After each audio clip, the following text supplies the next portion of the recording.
So next we're going to talk about Raynor, who is an iconic hero, and he's on the front of a box. He sweats a lot. He wears lip gloss. He's a leader of a Terran faction, the Raiders. He inspires his troop, and he has a whole arsenal behind him. These are some of the things that we brought to the table and knew we had to fulfill the fantasy on when we made him a hero in this game. I didn't know he had lip gloss. Anyway. Look at the box.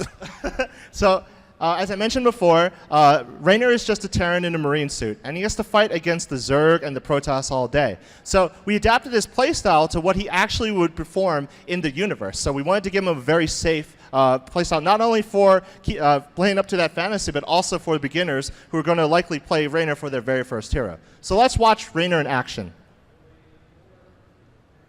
All right, so here we have Raynor actually pushing down into the lane. And he's going to use his signature ability, Penetrating Round, to knock back the enemies and deal a lot of damage.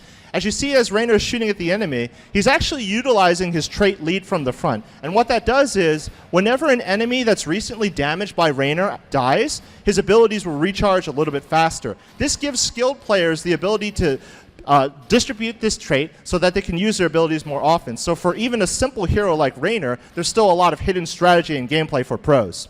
Here we have Arthas and Illidan trying to gank Raynor, and he uses his Penetrate around once and twice to keep himself safe. As Matt touched upon, one of the cool things in Heroes of the Storm is the ability to choose your heroic ability. Now, similar to the idea of designing heroes, we want to make sure that the heroic abilities not only fit some sort of fantasy, but are also very unique and have a very, very focused sort of reason for their playstyle. So here we have Raynor going into the lane, and he's actually going to call in a favor from his buddy Matt Horner to call in his flagship battlecruiser, the Hyperion.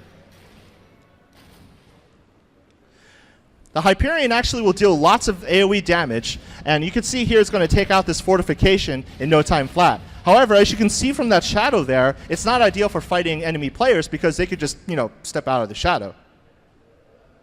On the flip side, Raynor can summon in a pair of Banshees, and this gives Raynor the ability to duel with enemy heroes all of a sudden. He becomes a very powerful duelist, so these Banshees will come in and start pew-pewing the enemy. So here we have Raynor just minding his own business. Arthas comes in and tries to kill him.